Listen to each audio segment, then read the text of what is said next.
Hey y'all, welcome back. Apparently I am 2 for 2 and having to lump episodes together due to unexpected situations. Fortunately, my excuse for last week is a lot less dire. I just came down with a bad cold after the weekend, and my voice was shot for the couple of days I had that I could have recorded. So, since the soldiers episodes, now that we're getting into it, like, we are still getting world building and lore, but there is a little bit less for me to talk about each episode. I'm a little comfortable when I have to go 2 for 2. I'm gonna try to get back into the habit of doing one episode a week. Um, though with the holidays coming up, I'm not promising anything beyond promising that I will try. But with that, I do want to discuss the latest 2 episodes of Critical Role, Episode 8, Fanged Revenge, and Episode 9, To the Hounds. And again, for those who might not have caught my previous videos, I don't really do a recap so much, but I do go scene by scene through the episode. I sort of just take notes as I watch about things I notice. I try to focus on hints we're getting about the world building and lore to give us a better sense of Armon, though some interesting character things I do note. On the whole, I will tend not to delve too much into player choices, which is why some of the soldiers episodes I may have a shorter time discussing, since for rounds of combat, like the first combat, when we were finally figuring out who was what subclass, I had a little bit more to say, but I'm the last person who should be critiquing anybody's tactics. So I won't really be breaking down the combat beat by beat. But with that, let's jump into the cold open for episode 8, Fanged Revenge, which was the Taisha, Julian, and Arnessa scene in the inn. And now that we're a couple episodes in, we're getting a sense of what these cold opens of each episode are, which is a very neat way of handling what is most likely going to be time skips. But as we transition between the tables, whenever we finish up with the soldier's table, whichever table we go back to next, some time may have passed. Perhaps skipping through, the Seekers are traveling right now, but if they're not traveling through some of the dangerous territory that the soldiers are traveling through, might not be the most interesting thing to play out. So because we get these little cold opens, it's less jarring when we rejoin them and they're 2 towns down the road, because we've already gotten the sense that they're moving. Or, and we'll get into that in the next cold open, when we jump back to the schemers and see just how far things have progressed in Dol Makyar, we genuinely have a sense of how quickly this has all happened, because we're sort of getting these hints alongside the soldiers' table of just how rapidly things are moving.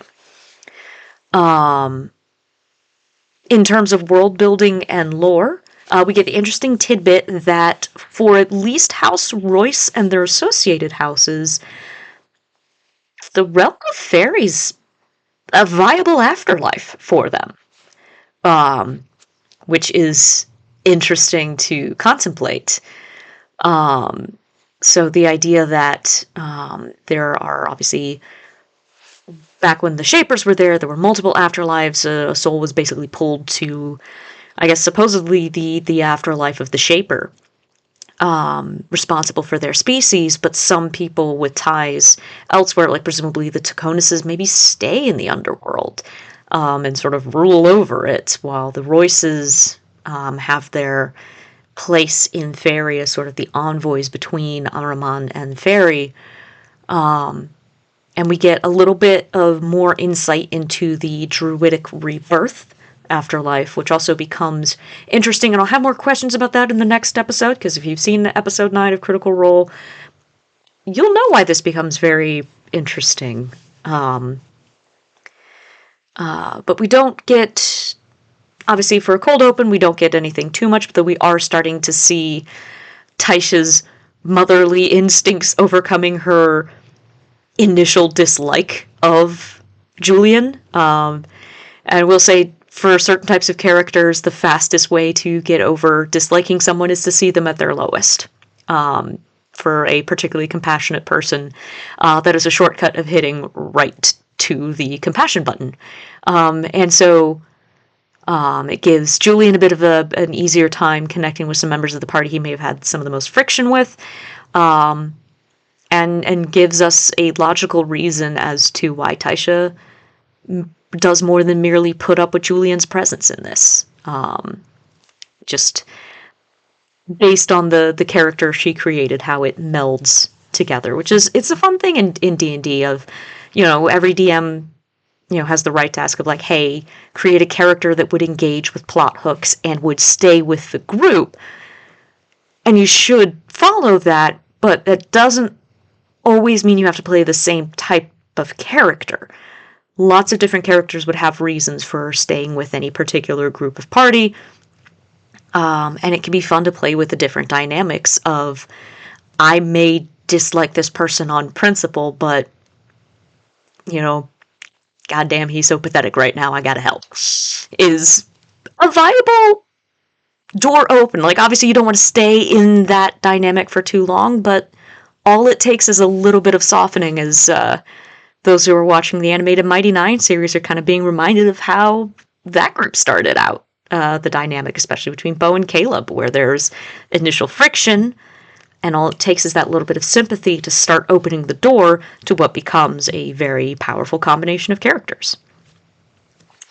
But anyhow, ramblings on character creation and party composition aside, we jump to the actual combat of the episode, the taking of the castle from Casimir. We get a few little tidbits here and there.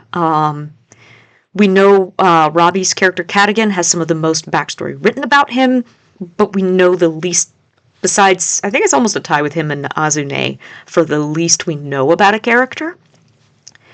So the little bit more we get this time is that it has been roughly 7 to 8 years that Wulfric has been traveling with Cadigan. Robbie throws that out there before sending Wulfric to lead the horses away, which puts that roughly halfway between the Falconers' rebellion and present day. And based on other descriptions Robbie's had about him casting magic, his magic has come more recently than his connection with Wulfric. I'm not particularly certain of any conclusions to be drawn from that. I'm just sort of checklisting the things we know so far about Cadigan, as I'm very curious to find out when Brennan is going to start bringing in that backstory, because Brennan does tend to love it when his characters, or when his players do a lot of the work for him of creating. I think it was his line in the DMs of Exandria roundtable when he gets the multi-page backstory of like, oh, you mean multiple pages of plot hooks you will bite on every time? So I'm expecting, once we get to a certain point, we are going to get a heavily focus on Cadigan's backstory at some point, and Robbie may have, shall we say, loaded the arrows in Brennan's quiver for him. An interesting note of characterization during the ploys of peeling Casimir's men off one by one, which, by the way, I love that while the soldiers' table was billed as the ones who, like, solve problems via violence, very clearly the challenges being laid out for them are still asking them to be extremely tactical about it. It's not just, to use a video game analogy, grind till you're over-leveled, then charge in and don't care what the mooks do to you. No, like, you're under-leveled, and you've got to figure out how to deal with the reality of your situation. Which is very fun to see. I mean, I do love combat in D&D, but it's usually a lot more fun to do than to watch. So this added almost puzzle game element of it, as someone that is not the best at, but enjoys playing some strategy-based RPG games. I am liking to see the strategy element. But in that, we had an interesting character moment of, even when Tyranny is playing a character or upholding a ruse, she can't let anyone insult Wick and not be called out on it. You know, we saw this first when, kind of starting from the point where they met up with the soldiers' table and everyone went to Hal's house. And at first, asking them to be kinder and easier on Wick would have presumably also been not selfish, but self-serving in that, like, hey, I'm a package deal with this guy, so I need them to like him. But since that point, anytime someone has criticized or insulted Wick, she has called them out. And there could have been a much easier way of getting Casimir alone if she'd leaned into the ruse of, like, yeah, he's my boss, but, like, you and me, honey, let's take our moment and just let him be his silly self somewhere else. And it seems like Tierney almost can't let that happen. So whether this is a Tierney truly cares about Wick and refuses to see him denigrated, or something in the pact of, like, no, I'm literally bound to this guy, so I can't let him be insulted, put down. Doesn't even let him get away with insulting himself.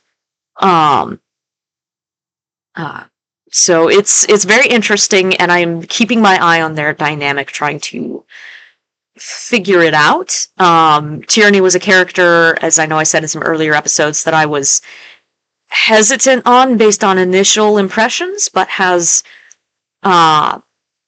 greatly begun to warm up. There are some choices that I find very fascinating. Some just some seeds of, like, I'm curious to see how they play out. And hopefully we'll get a chance to, given where episode 9 ends for Tierney, but I'm getting ahead of myself. We get to see Wick cast his first damaging spell. This is the first time Wick has intentionally dealt damage in this campaign, and it is Word of Radiance.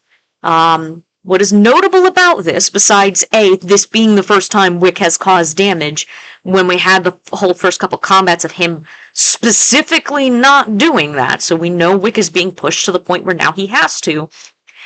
We have confirmation that Sam at least packed some spells that can deal damage. He didn't actually mechanically lock himself into, I am creating a character who can't do damage, which, to be fair, when you're playing a sorcerer, it's actually really hard to pick only non-damaging spells.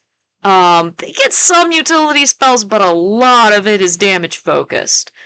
Especially given the number of cantrips you get. You go through the utility cantrips very quickly with a sorcerer build. And what is notable about the spell being Word of Radiance is I don't believe that is a sorcerer's spell. Now, obviously, there is a lot of speculation that they have reworked Celestial Soul or Divine Soul Sorcerer into 2024 rules for Sam to use. It makes the most sense given his family background. But the only mechanic we've seen him use that would be subclass specific is something that's part of the Clockwork Soul, which doesn't fit his background, but could maybe be reflavored, but wouldn't give him access to Word of Radiance.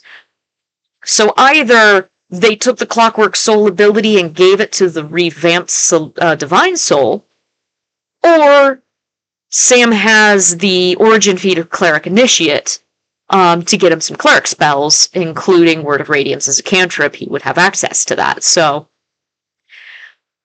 Sam's is the one subclass I'm still very iffy on. I believe the other 4 soldiers, I'm fairly confident in their subclasses, if not absolutely confirmed. We have Cadigan the Beastmaster, Teor Oath of Glory, Thimble is Swashbuckler, and Tierney is Fiend Pact. So still trying to figure out Wick, and of course Sam's got a history of lying to us, so we'll see. Trust nothing but the mechanics we actually see in play, but also know that they are homebrewing and they have experts on hand to do that, so sometimes you don't even trust the mechanics. And my last note on the actual battle to take down Casimir is we do get more clarification on what the source of Casimir's resentment towards Thjazi was, which was that he wanted a guarantee of the promised new day when it still needed to be fought for. And,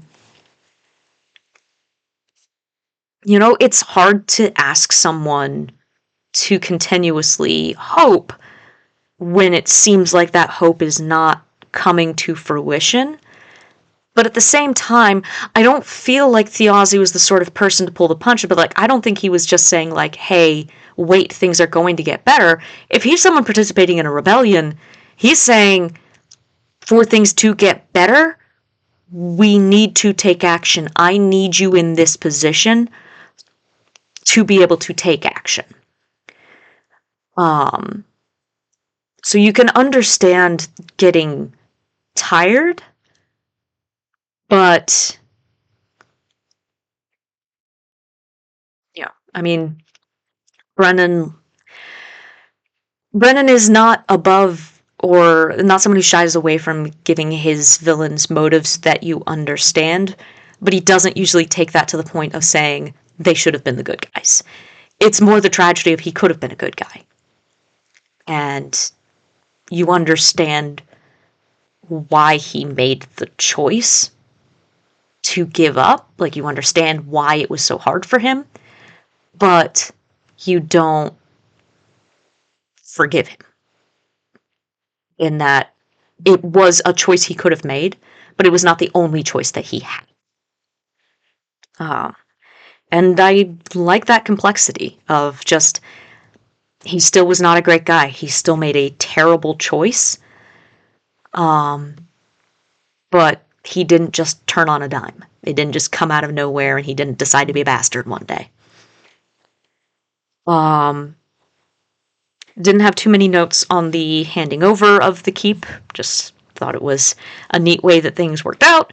And then we met back up with the Hounds of the King, which made me very happy. Because I literally squeed out loud during the scene with Dame Morgaine greeting and doing the little face lick and call me sister to Dame Cosgrove. And calling her Sister Knight, that actually got a squeak out of me. I am not above admitting that.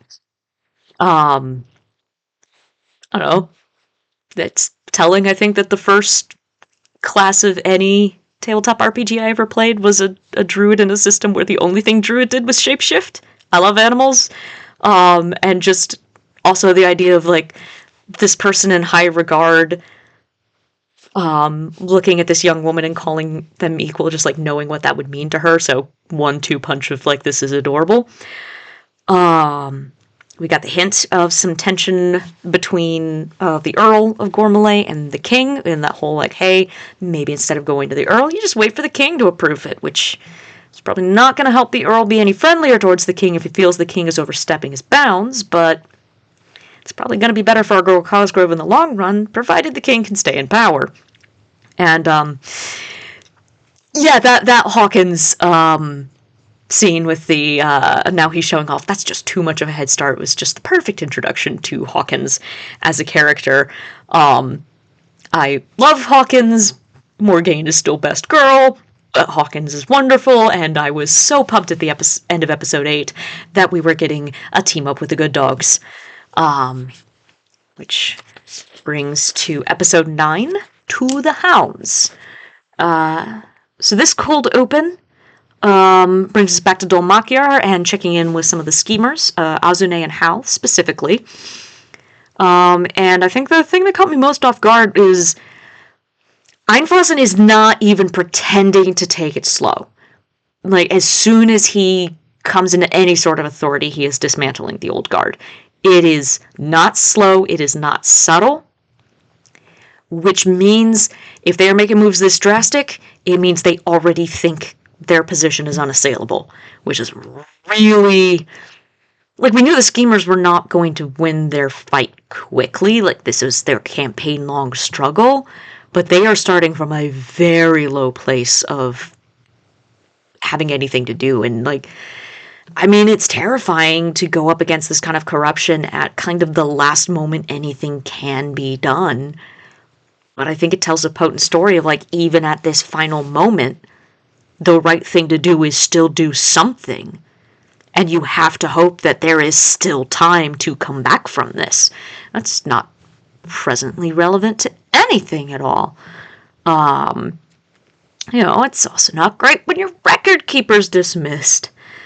Then we kind of hop back and forth between there and the theater, where we get the interesting bit of tidbit that the Shapers' War was not the first attempt to rebel against the god of war. The orcs had rebelled against him before. Didn't ever succeed before, but the Shapers' War did not come out of nowhere. Which makes sense, given that what we know about the situation the orcs were in. This would not be something that you would be able to bear for long. And a successful rebellion, it's one of those, if the Shapers' War was the first time it happened and it succeeded, the question would have been, well, why didn't you try before? And the answer is, they did. They tried and failed and tried and failed and kept trying until they didn't fail. Which I like that world building. It's one of those, like, you wouldn't have thought about it until it was brought up. But once it was brought up, it makes perfect sense for the world. And the side comment, the director coming to Hal and complaining about the actor, and then just the off-screen laughter you could hear as the issue was being laid out. Someone with a theater background.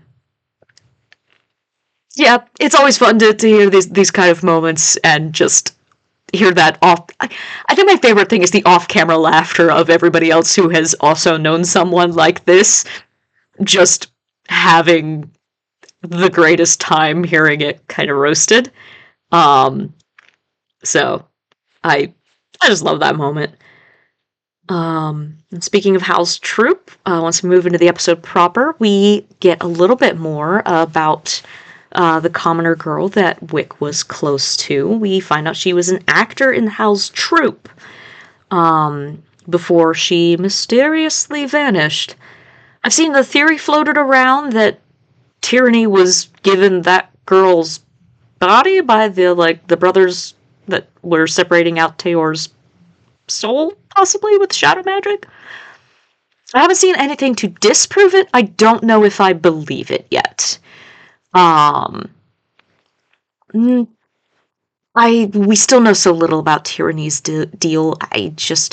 I don't know enough to hang my hat on any particular theory. But I am, certainly the more we learn about this girl, looking for more clues to point in one direction or the other. We overhear a bit about the dwarves finding the crypt that had been broken into, including the body being removed. And we learn later that whatever had been removed had likely been removed by the Taconuses, and they'd been doing it at burial mounds and crypts throughout Timony.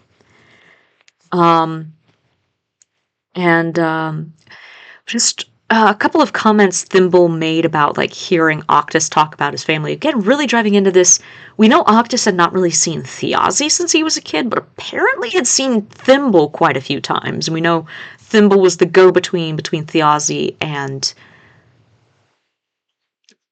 Why am I blanking on Talison's character? Bolaire. Bolaire, who didn't interact with Thiazi much, but did all his interactions via Thimble. So I'm beginning to wonder if that was Octus's situation as well. Maybe not for the same reason, just it's easier for Thimble to get to people unnoticed. But then just sort of make me wonder what Thiazi may have been asking of Octus. He was a student, so he wouldn't have had the greatest amount of access, and he was certainly on the outs with his family. Or if Thimble was just took a liking to the kid and kept checking in on him when she was out running errands. We don't quite know.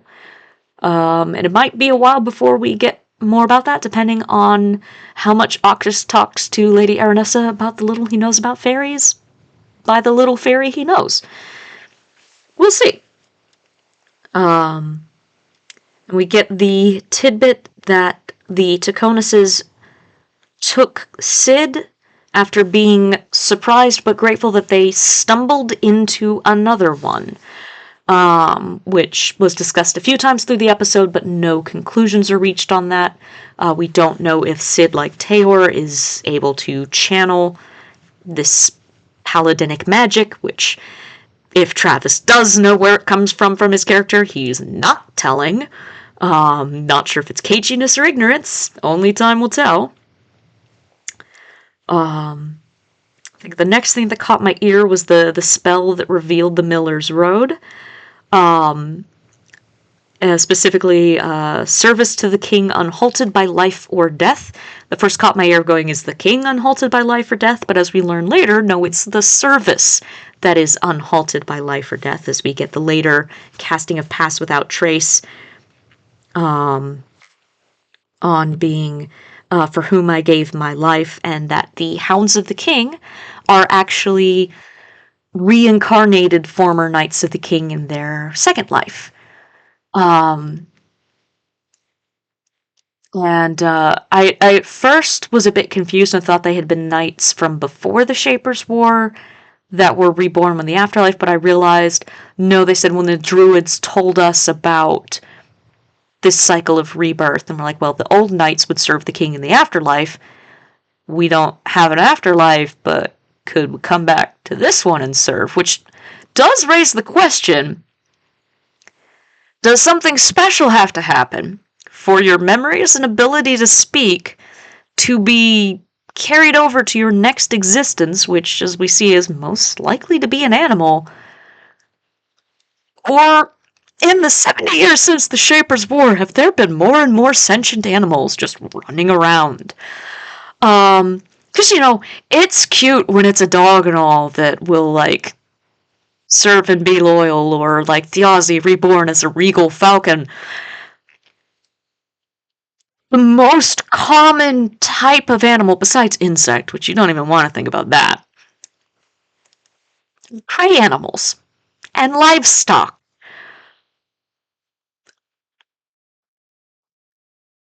I don't want to think about the cannibalistic implications of sentient reincarnation. So I am really, really hoping it's just the Druids do something special with the oaths that these knights take, and that's what keeps... Because clearly they don't fully remember their prior lives, just that they have this oath to serve. Because we said Hawkins had the picture of who he used to be, and it's like, I'm told he was this, good person and whatever, and, I'm proud to continue on. So they don't fully remember their lives, but they do know that they were human. And they are sentient. So, I don't know, maybe the Druids, tag the soul and then, awaken the animal it's reborn into, but it does seem that they're able to choose to be reborn as dogs. Really hoping this is something the Seekers eventually help us find out a little bit more about. I don't know that the soldiers are necessarily going to be pulling on those questions, but I mean, you've got a druid traveling with the Seekers along with the Taconas, so maybe answers, please, Brennan. Answers before I drive myself too crazy with that thought. We do find a little bit more about the sort of rebellion that is brewing in Timony, and that the first people to call the king tyrant were some of the nobles underneath him who were less than thrilled of him championing the commoners' cause. And then we had the absolutely delightful encounter and fascinating, if somewhat horrified but also whimsical, concept of the fairies with the two heads, of you treat them well, you get the good head, you treat them bad, you get the bad head. I love them, and I would be terrified if I ever met them in real life. But Olbid's a sweetheart, so he should only get the good heads. And that's a fun dynamic to just picture if he gives them. some of the toy weapons.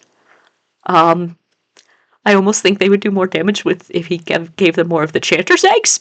Because, tricksy fairies, it's always a fun thing, but I did say I hoped they would find a fairy clan to help hold it out. I hope it goes well. Olbid deserves good things.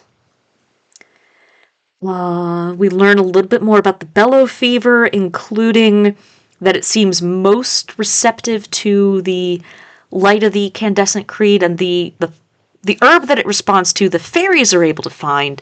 But we know Tasker was having a hard time finding some of it, so you also wonder, like, okay, have they introduced this fever and done their best to, like, gather up the herb that it would naturally respond to drive people to needing them? Or are they actually meeting a genuine need?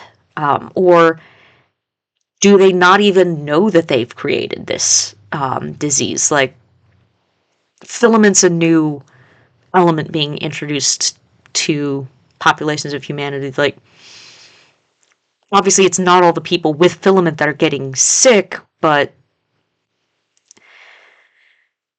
magical diseases and curses, like, you just don't know. Or like early experiments with filament, or filament is being used as a spell reagent. Like, maybe when it's tattooed, it's safer, but when you're casting spells with it, using it as a reagent, kind of like residuum, what's getting in the air, what's being breathed in. So is it possible that it's an unintended consequence of the Candescent Creed, which would be almost as interesting as it being an intentional ploy of them, because something we kind of got through this episode of, like, yeah, no, they're doing some messed up stuff. Like, we had the whole fairy trap shop that was horrifying, and that fairies were the same thing as ghosts and all that. But then Brennan went on that whole thing about reinstating the idea of a holiday. Like, after the gods were killed, there were no, like, breaks or holidays anymore in certain areas. And, like, in this place, they've brought that back. Because the thing with a group like this catching on so quickly, they wouldn't catch on so quickly if at least something they were doing didn't fill a need that existed. Now, it could be, it's very clearly intentionally designed. They saw where that need was and went, that's our marketing plan. But the dangerous thing is, like, that is, like, you can't just say it's 100% all bad, the world will be a better place if we get rid of it altogether. It's more complicated than that. Kind of like getting rid of the gods in the first place. There are things that will be definitely improved by getting rid of it, and it's probably the right thing to do in the long run. But if you don't have an answer to some of the short-term needs that will arise in the aftermath, the next bad thing can come along, and the sugar coating that it has is filling that need. So it is a terrifyingly realistic look at how something like the Candescent Creed can catch on less than a century after the gods are dead. And frankly, I would say the only surprising thing is that it would have taken 70 years. Nature, including human nature, abhors a vacuum when it comes to certain things. And then we have our second little infiltration, which goes great until it started to go terrible. Tyranny's turning to stone based on a basilisk. We don't know how many Takona's guards are down there. Things are gonna go. As I said, we will see. Hopefully, if they rescue Sid, there will be a bit more lore and world building for me to sink my teeth into and sort of pull apart and figure out. But until then, I hope you all have a wonderful evening. Good night, y'all.